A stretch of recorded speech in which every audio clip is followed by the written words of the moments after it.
పాఠశాల వేద పాఠశాల ఆధ్యాత్మిక విద్యార్థుల అధ్యయనశాల ఆధ్యాత్మిక జీవిత పాఠాల పరిశోధనశాల ఆది నుండి బైబిలు క్లుప్త అధ్యయనానికి మరో సదవకాశం. ఆయా వ్యక్తుల జీవిత పాఠాలు నేర్చుకునే మరో సువర్ణవకాశం.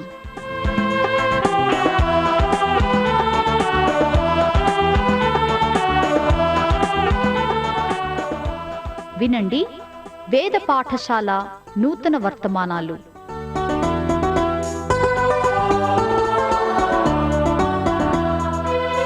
వేద పాఠశాల రేడియో శ్రోతలకు స్వాగతం. ఈ తరగతిలో మనము సుప్రసిద్ధము అతి వివాదాస్పదమైన ఒక ముఖ్యాంశాన్ని ధ్యానించబోతున్నాం. యావత్ బైబిల్ గ్రంథ పరిశీలనలో మనము పౌలు పత్రికలను పరిశీలిస్తూ ఉన్నాం. ఈ తరగతితో పౌలు తెస్సలోనికేయులకు రాసిన మొదటి పత్రిక ధ్యానాల్ని ముగించుకోబోతున్నాం. యేసుక్రీస్తు రెండవ రాకడ అనేక సంఘటనల సముదాయమని గత పాఠములో మనం నేర్చుకున్నాం. మొదటి తెస్సలోనిక పత్రిక 5వ అధ్యాయం మొదటి 4 వచనాలు చదువుకుందాం. సహోదరులారా, ఆ కాలములను గూర్చియు సమయములను గూర్చియు మీకు వ్రాయనక్కరలేదు. రాత్రివేళ దొంగ ఏలాగ వచ్చునో అలాగే ప్రభు దినం వచ్చునని మీకు బావుగా తెలియను. లోకులు నెమ్మదిగానున్నది భయమేమీ లేదని చెప్పుకొనుచుండగా గర్భిణీ స్త్రీకి ప్రసవవేదన వచ్చినట్లు వారికి ఆకస్మికముగా నాశనము తటస్థించును. గనుక వారెంతమాత్రమును తప్పించుకొనలేరు. ప్రభు రాకడ సందర్భంలో ఖచ్చితమైన సమయాన్ని గురించి మనము తెలియని వారమే అని లేఖన సమాచారం ద్వారా తెలుసుకుంటాం. ప్రభు రాకడనేది ఖచ్చితమైన విషయం. అయితే అదెప్పుడు సంభవిస్తుందో ఖచ్చితమైన సమయం మాత్రం చెప్పబడలేదు. ఈ పత్రికలో పౌలు ఈ విషయాన్ని ఎంతో ఖండితంగా చెబుతూ ఏ సమయములో ప్రభు వస్తాడనేది మాత్రం ఖచ్చితంగా చెప్పలేదు. వాక్యములో ఎక్కడా చెప్పబడలేదు. మొదటి పత్రికలో ఈ అంశంపై పౌలు చెప్పిన ఆయా విషయాలు తెస్సలోనికేయులు సరిగా అర్థం చేసుకోక పౌలే వాటిని తప్పుగా వ్రాశాడని భావించారు.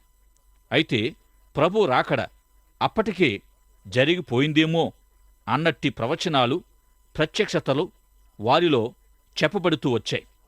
గనుకనే పౌలు ప్రభు రాకడ వారనుకున్నట్టు వారి కాలములో జరగలేదని పౌలు తెలియజేశాడు.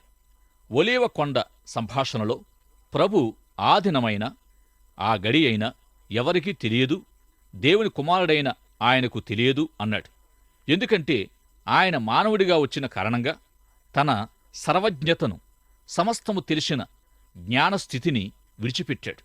దేవుడిగా ప్రభు సర్వము తెలిసిన వాడైనా అప్పటికీ తన దైవత్వపు అంశమై ఉన్న సమస్తము తెలిసిన తన సర్వజ్ఞతను విడిచిపెట్టవలసొచ్చింది. ఈ విధంగా ఆయన ఈ లోకానికి తిరిగి ఎప్పుడు రాగలడో కూడా ఆయన చెప్పగలిగి లేడు. అపోస్తుల కార్యాలు 1వ అధ్యాయములో కాలాలను, సమయములను తెలుసుకొనడం మీ పని కాదు, కాని మీరు దేవునికి సాక్షులై ఉండండని ప్రభు వారికి ఆజ్ఞాపించాడు. ముందుగా వారు ప్రభు తమకిచ్చిన ఆజ్ఞను నెరవేర్చాలి. మొదటి తెస్సలోనికేయులకు రాసిన పత్రిక 5వ అధ్యాయం 4వ వచనము నుండి, సహోదరులారా, ఆ దినము దొంగవలే మీ మీదికి వచ్చుటకు మీరు చీకటిలో ఉన్నవారు కారు. మీరందరూ వెలుగు సంబంధులను, పగటి సంబంధులై ఉన్నారు. మనము రాత్రివారము కాము, చీకటివారము కాము. కావున ఇతరుల వలె నిద్రపోక మెలకుగా ఉండి మత్తులము కాక ఉందము. మత్తయి సువార్త 24వ అధ్యాయం ప్రభు శిష్యులతో ఒలీవ కొండపై జరిపిన సంభాషణకు మొదటి తెస్సలోనిక పత్రిక 5వ అధ్యాయంలోని విషయాలు సమాంతరంగా ఉన్నాయి అని చెప్పవచ్చు. మత్తయి సువార్త 24వ అధ్యాయములో రెండవ రాకడ సమయానికి సంబంధించిన ఆయా సూచనల జాబితాను ప్రభు తన సంభాషణలో తెలియజేశారు. అయితే విశ్వాసులు వెలుగు సంబంధులు లేక దేవుని సంబంధులైన ప్రకారం వారికి ప్రభు దినము దొంగ వచ్చినట్టుగానో లేక అకస్మాత్తుగానో జరిగేదయుండదు. వెలుగు పొందని వారికి ప్రభు దినము దొంగ వచ్చేలాంటి దినమై ఉంటుంది. ఈ విధంగా వెలుగు సంబంధులకు, వెలుగు పొందని వారికి ప్రభు దినము విషయములో తేడా ఎంతో ఉంది. మొదటి 2 తెస్సలోనిక పత్రికల్లో ఎంతో ప్రాముఖ్యంగా వ్రాయబడిన ప్రభు రెండవ రాకడ అనే అంశం మన జీవితాలకు ఎంతో ప్రాముఖ్యమైనది అయుంది. మన ఆలోచనలో, మన మనస్సులో ప్రభు రెండవ రాకకు గొప్ప స్థానము మనం ఇవ్వాలి. డిఎల్ మూడీ గారు ఒకసారి ప్రపంచము మునిగిపోతూ ఉన్న గొప్ప ఓడ వంటిది అన్నాడు. అయితే ఆ ఓడకు రంగులద్దడం లేక ఓడనంతటిని రక్షించడం నేను చేయలేను, కాని ఇది పూర్తిగా అట్టడుగుకు వెళ్ళిపోకముందు నేను ఎందరినైతే కాపాడగలనో అంతమందిని కాపాడతాను అన్నాడు. ఈ విధంగా మనము కూడా చెయ్యాలి. ప్రియ సోదరుడా, సోదరి, ఓ ఓడ మునిగిపోబోతుంది. ఇక మీరు రక్షించబడిన వారైతే ఆ ఓడను కొంతైనా కాపాడే ప్రయత్నం చెయ్యాలి. ప్రభు రాకడ అనే ఈ అంశములో ఈ భూమి ఆకాశాలు, ఈ సృష్టిని గురించి మీరేమని తలస్తున్నారు? ఈ భూమి ఎప్పటికీ నశించదని తలస్తూ ఉన్నారా? అయితే లేఖనమేమి చెబుతుందంటే భూమి ఆకాశములు గతించిపోవునని చెబుతూ ఉంది. పేతురు తన 2వ పత్రిక 3వ అధ్యాయములో పంచభూతాలు లేక ఆకాశములు మహావేంద్రముతో లయమై పోనున్నవని, తీక్షణమైన అగ్నిచే దహించి వేయబడనున్నవని ప్రకటిస్తూ ప్రభు దినము ఎంతో భయంకరమైనదిగా వర్ణించాడు. ఇక ఈ సంఘటన సంఘము ఎత్తబడే సంఘటన. ప్రభు రాకకు సంబంధించిన అంశాలన్నీ మనం సరైన క్రమములో కూర్చుకోవాలి. తెస్సలోనికేయులకు వ్రాసిన మొదటి పత్రిక 4వ అధ్యాయం 13వ వచనం నుండి 18 వచనాల్లో వ్రాయబడినది సంఘము ఎత్తబడుట అనేది. 1000 ఏండ్ల పరిపాలన అనే అంశాన్ని కొందరు అక్షరాల నమ్ముతారు, మరికొందరు అలంకార ప్రాయమైనదని నమ్ముతారు. వాక్యములో దేవుని రాజ్యం ఎక్కడనే మీ మధ్యనే ఉన్నదని చెప్పబడిన ప్రకారం విశ్వాసి జీవితము ఎల్లవేళలా అన్ని కాలాల్లో దేవుని రాజ్యమే అయ్యుంది. ఈ విధంగా ఇంకా ప్రభు తిరిగి రాకుండా ఉన్నట్టి ఈ ప్రస్తుత కాలము 1000 ఏండ్లకు ముందటి కాలం అనబడుతుంది. ప్రభు ఈ భూమిపై తన పరిపాలన స్థాపించిన తరువాతి కాలం తరువాతి 1000 ఏండ్లు అనబడుతుంది. విశ్వాసి అయితే ఎప్పుడు ఎల్లవేళలా దేవుని రాజ్య అనుభూతి తన జీవితములో కలిగి ఉంటాడు. తెస్సలోనికేయులకు రాసిన 2వ పత్రిక సమాచారము ఎంతో ప్రయోగాత్మకమైనది. యేసుక్రీస్తు తిరిగి వస్తాడనే సత్యపు వెలుగులో పౌలు కొన్ని ఆజ్ఞలు 2వ పత్రిక 5వ అధ్యాయం చివరలో ఇచ్చాడు.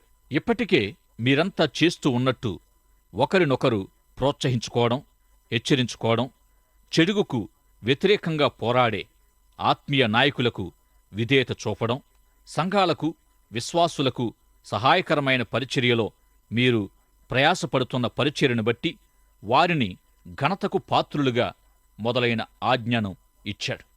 3 సబ్బాతు దినాల పరిచర్యకే నిర్మించబడ్డ ఈ సంఘము సంఘ నాయకులను కలిగి ఉంది.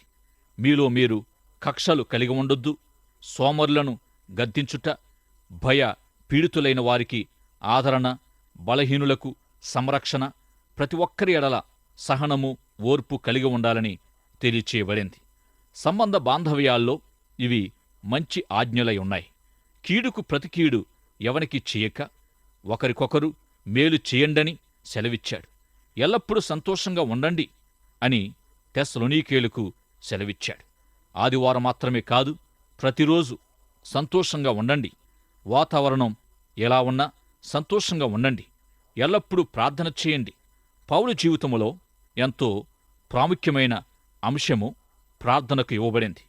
ప్రార్థన ప్రస్తావన ఇక్కడ ఎక్కువగా వ్రాయబడింది. ఎడతెగక ప్రార్థించమని చెప్పాడు. ఎల్లవేళలా ప్రార్థించడం ఎలా అంటే, ఉద్యోగం చేసే చోట, పని చేసే చోట రోజంతా ప్రార్థన చేస్తూ నుంచుంటే మన ఉద్యోగ యజమాని ఏమనుకుంటాడు? ఏం బావుంటుంది? అయితే పనిగాని లేక ఏ ఇతర బాధ్యతలు గాని విస్మరించకుండానే ప్రార్థనా భారము, ప్రార్థనా హృదయము కలిగి ఉండగలం. ఈ విధంగా సమయము దొరికినప్పుడెల్లా మనం ప్రార్థించవచ్చు. బిల్లిగ్రహం వంటి గొప్ప భక్తులంతా ఇట్టి ప్రార్థనా భారాన్ని, ప్రార్థనాత్మను, ప్రార్థనా దృక్పథాన్ని ఎల్లవేళలా వారు కలిగి ఉంటూ వచ్చారు. కృతజ్ఞులై ఉండండి అనే గొప్ప ఆజ్ఞ గొప్ప సవాలుగా ఇవ్వబడింది. సమాధాన షరతుల్లో కృతజ్ఞతను మనము ఒక షరతుగా చూస్తాం. దేవుని ఎడలనైన కృతజ్ఞత ద్వారా ప్రతికూలత నుండి అనుకూలతకు వెళ్ళిపోతాం. ఏదైనా శ్రమ, కష్టములు ఉన్నవారు ఆ పరిస్థితుల్లో ఇంకా తమకు మిగిలి ఉన్న భాగ్యాన్ని, ధన్యతను, కృపను బట్టి కృతజ్ఞులై ఉండండి. నష్టాన్ని బట్టి చింతించకుండా మిగిలి ఉన్న మంచి కొరకు కృతజ్ఞత కలిగి ఉండండి. ఈ విధంగా పౌలు ఆయా పత్రికల్లో సంతోషము, కృతజ్ఞతాభావము మొదలైన వాటినిచ్చాడు. సమస్తము పరీక్షించి ప్రతి కీడుకు దూరంగా ఉండండి. ఈ ఆజ్ఞలన్నీ రెండవ రాకడ అంశానికి సంబంధించినవై ఉన్నాయి. ప్రవచించుట నిర్లక్ష్యం చేయకుడి. ఇక తెస్సలోనిక రాసిన మొదటి పత్రిక 5వ అధ్యాయం 23, 24 వచనాల్లో అద్భుతమైన ఆశీర్వచనము ఇవ్వబడింది. సమాధానకర్తయగు దేవుడు మీ జీవము, ఆత్మ, శరీరాలను యేసుక్రీస్తు రాకడ వరకు నిందారహితంగా కాపాడుననే వాగ్దానం విశ్వాసకివ్వబడింది. ఈ విధంగా కొందరు మనిషి జీవితం ఆత్మ, శరీరాల కలయికగా 2 భాగాలని, మరికొందరు ప్రాణాత్మ దేహాల కలయికగా 3 విభాగాలని నమ్ముతారు. ఆత్మ భౌతికమైనది కాదు, కనిపించేది కాదు, స్పష్టమైన రూపము కలది కాదు. అయితే ఆత్మ ఆత్మీయమైనది. ఈ ఆత్మకు ఉద్రేకములాంటి మానసికపరమైన ఎన్నో లక్షణాలున్నాయి. ఈ విధంగా కనబడని లక్షణాలన్నీ ఆత్మ సంబంధమైనవి, కనబడేవన్నీ దేహ సంబంధమైనవి. ఈ విధంగా మనిషి 2 విభాగాలను కలిగి ఉన్నాడనేది మనం నమ్మాలి. మనిషిని 3 విభాగాలుగా నమ్మేవారు మనిషి యొక్క జ్ఞానేంద్రియాలను ఆత్మ నుండి వేరుగా ఆలోచిస్తారు. కాని పరిశుద్ధాత్మను పొందిన విశ్వాసి ఆయన ద్వారానే తన సమస్త జీవితములో పరిపాలించబడతాడు. పరిశుద్ధాత్మ ద్వారానే ఒకడు ఆత్మ సంబంధి కాగలడు అనేది కొరింథీ పత్రిక నుండి మనం ధ్యానించాం. తెస్సలోనిక పత్రికలో దేవుని చిత్తము కూడా బోధించబడింది. యోహాను సువార్త 7వ అధ్యాయం 17 వచనం ప్రకారం దేవుని చిత్తము చేయగోరేవారు తాను వినిన బోధను గూర్చి మొదటిగా తెలుసుకుంటాడు. దేవుని చిత్తం చేయడానికి కావలసింది వేదాంతము, తత్వజ్ఞానము కాదుగాని సామాన్యమైన విధేయత కావాలి. ఈ పత్రికల్లో ప్రభు 2వ రాకడ కొరకు ఎదురు చూస్తూ కనిపెట్టడం దేవుని చిత్తం. మొదటి పత్రికను రచించిన కొన్ని నెలల అనంతరం పౌలు 2వ పత్రికను రచించాడు. తెస్సలోనిక సంఘ విశ్వాసులకు పౌలు ఇచ్చిన సందేశాలు వారు అర్థం చేసుకోలేకపోయారు. వారిలో అనేకులు పౌలు బోధించిన 2వ రాకడ అప్పటికే సంభవించినట్టు, వారికి ప్రవచనము, దర్శనం కావాలని అంటూ వచ్చారు. పైగా అట్టి విషయాలు పౌలే వ్రాశాడని మోసకరంగా కొన్ని ప్రతులు అచ్చువేయించి తెస్సలోనిక పట్టణములో పంచిపెట్టారు. ఆ పత్రికలు చదివినప్పుడు తెస్సలోనిక విశ్వాసులు ఆందోళనతో, చంచల మనస్సుతో పట్టు తప్పి ఉన్నారని పౌలు గ్రహించి పౌలు త్వరగా 2వ పత్రికను వ్రాయడం ప్రారంభించాడు. 2వ పత్రిక యొక్క మొదటి అధ్యాయం, 3వ అధ్యాయం మొదటి పత్రికలాగే ఉన్నాయి గనుక 2వ పత్రిక మొదటి అధ్యాయము, 3వ అధ్యాయమును మనము ధ్యానించుకోవడం లేదు. కాని మీరు వాటిని క్షుణ్ణంగా చదివి మరింత లోతుగా ధ్యానించండి. 2వ పత్రికలోని 2వ అధ్యాయం ఎంతో ప్రాముఖ్యమైనది. ఎంతో తక్కువ వయసు గల తెస్సలోనిక సంఘం ఆందోళనతో ఉన్నప్పుడు పౌలు వారికి వ్రాసిన ఈ గొప్ప విషయాలు ఈనాడు మనలో 90% మందికి తెలియనే తెలియవు. తెస్సలోనిక సంఘస్థులకు గల సందేహాలు, ప్రశ్నలు పౌలు వారికి పరిష్కరిస్తూ వచ్చాడు. 2వ తెస్సలోనిక పత్రిక 2వ అధ్యాయం మొదటి 2 వచనాలు చదువుకుందాం. సహోదరులారా, ప్రభు దినమిప్పుడే వచ్చి ఉన్నట్టుగా ఆత్మ వలనైనను మాట వలనైనను మా యొద్ద నుండి వచ్చినదని చెప్పిన పత్రికల వలనైనను ఎవడైనను చెప్పిన ఎడల మీరు త్వరపడి చంచల మనస్కులు కాకుండవలెననియు బెదరకొండవలెననియు మన ప్రభు అయిన యేసుక్రీస్తు రాకడను బట్టియు మనము ఆయన యొద్ద కూడుకొనుటను బట్టియు మిమ్మును వేడుకొనుచున్నాం. ప్రభు 2వ రాకడ అనే అంశములో సంఘము ఎత్తబడుట మరియు ప్రభు దినము అనే రెండు విషయాల మధ్యనున్న తేడా తెలియచేయబడుతూ ఉంది. పాత నిబంధనలో యోవేలు, జకరియా, జపన్య గ్రంథాల పరిశీలనలో ప్రభు దినమనే మాట విరివిగా వాడబడడం మనం చూస్తాం. పేతురు 2వ పత్రిక 3వ అధ్యాయములో కూడా ప్రభు దినము అనే విషయం వివరించబడింది. ప్రభు దినమనేది మహాభయంకరమైనది. తీర్పు దినమని వాక్యములో చదువుతాం. ఇది భయంకరమైన ఆపద్దినమని, విధ్వంసకరమైనదని, భూమి మీదనున్నవన్నీ వినాశనం కాబడతాయని, ఈ విధంగా లయపరచబడిన తరువాత దేవుడు నూతన భూమి ఆకాశాలను కలుగుజేస్తాడని, వాటిలో నీతి నివసిస్తుందని అనేకుల నమ్మకం. కీర్తన గ్రంథం 46వ అధ్యాయములోనూ చిన్న ప్రవక్తల్లో ఒకడైన హగ్గయి, ఇతర ప్రవక్తలు, పేతురు, ప్రభు కూడా తమ బోధల్లో ఈ సత్యాల్ని బయలుపరిచారు. అదేమంటే ప్రభు దినము మహాభయంకరమైనది, సమస్తము ఊడ్చివేయబడుతుందనేది అయుంది. అయితే ఈ మహాభయంకర సంఘటనకు సంఘము ఎత్తబడుట అనేదానికి మధ్యనున్న గొప్ప వ్యత్యాసాన్ని పౌలు తెస్సలోనిక సంఘస్థులకు తెలియజేశాడు. ఈ రెండు సంఘటనలు ఒకే సమయములో జరుగవు, ఒకేలాంటివి కావు. ఈ సంభవాలు ఒకదాని వెంట ఒకటి ఏ విధంగా సర్దుబాటు చేయబడ్డాయంటే, ఈనాడు అధిక శాతం విశ్వాసులు నమ్ముతున్నట్టుగా మొదట సంఘము ఎత్తబడుట సంభవిస్తుంది. సంఘం ఎత్తబడిన ఆ కాలమంతా 7 సంవత్సరాలు భూమిపై భూనివాసులకు మహాశ్రమలు సంభవిస్తాయి. 7 సంవత్సరాల శ్రమల చివరలో ప్రభు భూమిపైకి వచ్చి తన రాజ్యము స్థాపించి 1000 ఏండ్లు భూలోకాన్ని పరిపాలిస్తాడు. 1000 ఏండ్ల కాలము సైతాను బంధించబడి 1000 ఏండ్ల పరిపాలన చివరలో విడిచిపెట్టబడతాడు. సమస్త భ్రష్టత్వము, సకల పాపులు, వాని వెంట ఉండినవన్నీ తిరిగి పడద్రోయబడతారు. అప్పుడు సమస్తము తుడిచివేయబడుతుంది. అప్పుడు నూతన ఆకాశం, నూతన భూమి నిర్మించి వాటిలో నీతి నివసిస్తుంది. తిరిగి నిత్య జీవిత దశ ప్రారంభమవుతుంది. ఈ విధంగా 2వ రాకడ సంఘటనల క్రమము, అంత్యకాల సంగతులు ఒకదానికొకటిగా పేర్చబడ్డాయి. తెస్సలోనికేయులు ఎందువల్ల గలిబిలి అయిపోయారంటే, ప్రభు దినము అప్పటికే జరిగిపోయిందని వారికి సమాచారం అందింది. మరి ప్రభు దినము జరిగిపోతే వారింకా తెస్సలోనిక పట్టణంలో, అంటే భూమి మీదే ఉన్నారు. ప్రభు దినము జరిగిపోతే ఎవరం భూమి మీద ఉండం కదా. అందరూ ప్రభు దినము తర్వాత తమ తమ విధానాల్లో, తమ తమ నిర్దేశక గమ్యాల్లో ఉంటారు. అయితే ప్రభు దినానికి ముందు పాప పురుషుడు బయల్పడాలి. ఏది దేవుడనబడునో, ఏది పూజింపబడునో దానికంతటికీ పైగా తనను తాను హెచ్చించుకుంటూ దైవ సంబంధమైన దానిని వ్యతిరేకిస్తూ దేవాలయములో కూర్చుంటాడు. నేను ఇవన్నీ మీతో చెప్పాను కదా, మీకు జ్ఞాపకం లేదా? గనుక మిమ్మల్ని ఎవడు మోసగించపడవద్దని పౌలు వారికి తెలియజేస్తూ వచ్చాడు. అప్పటికే పౌలు వారికి కొంత బోధను వారికి అన్ని విషయాల్లో బోధించాడు. ధర్మ విరోధ సంబంధమైన మర్మము ఇప్పటికే క్రియ చేస్తూ ఉంది.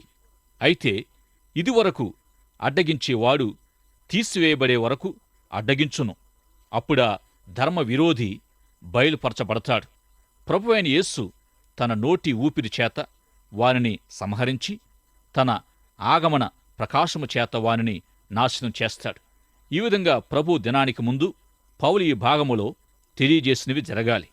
మొదటి నుండి లేక ఇప్పటికీ క్రియ చేస్తూ ఉన్న ధర్మ విరోధమైనది ప్రభువైన యేసుక్రీస్తు శక్తిచే అదుపు చేయబడకముందు ఈ భూమిని పరిపాలించడానికి వానికి అధికారం ఉంటుంది.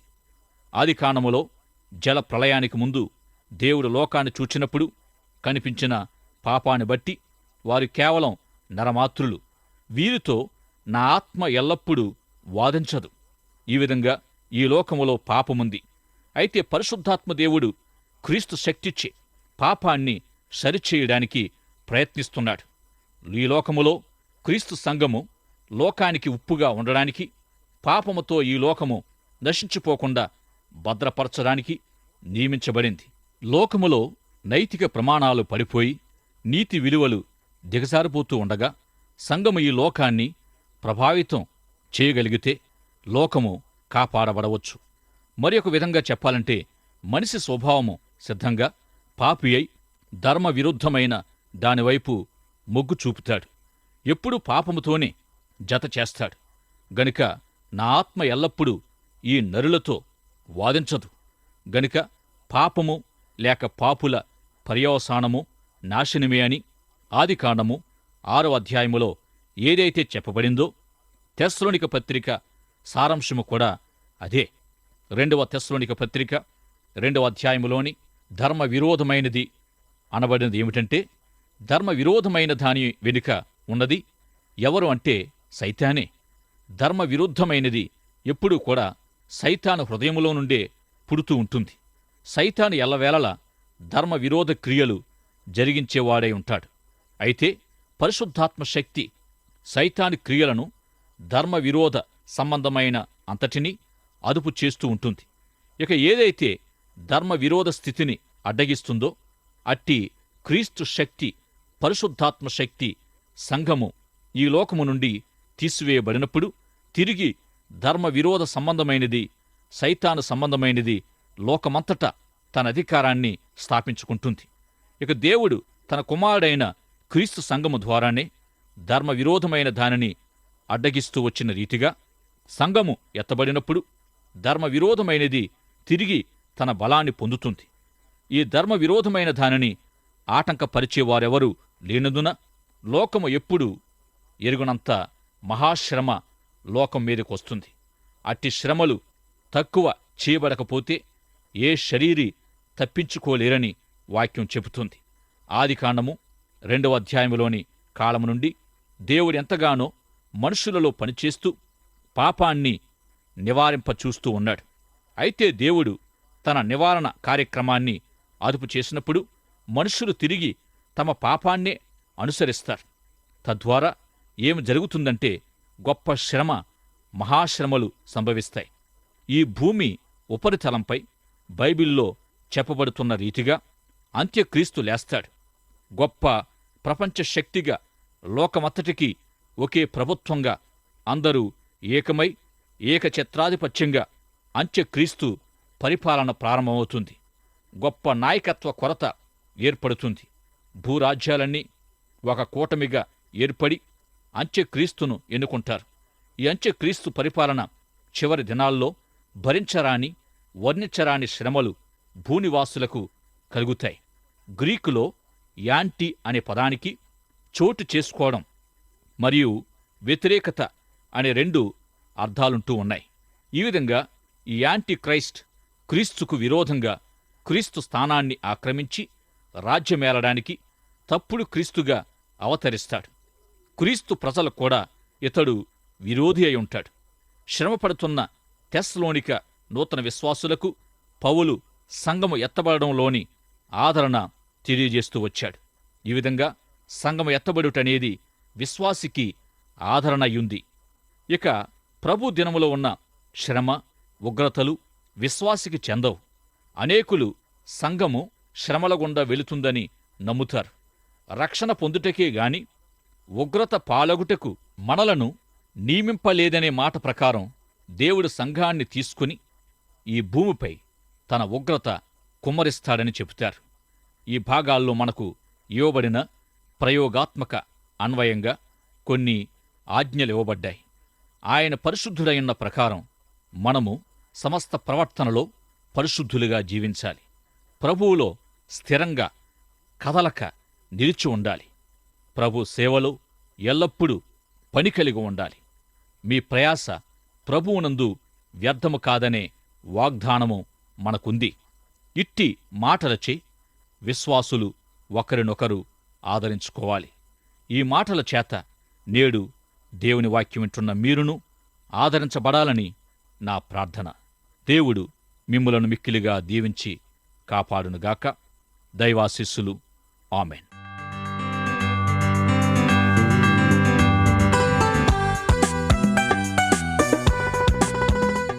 వేద పాఠశాలకు క్రమంగా హాజరవుతున్న విద్యార్థులకు మా అభినందనలు.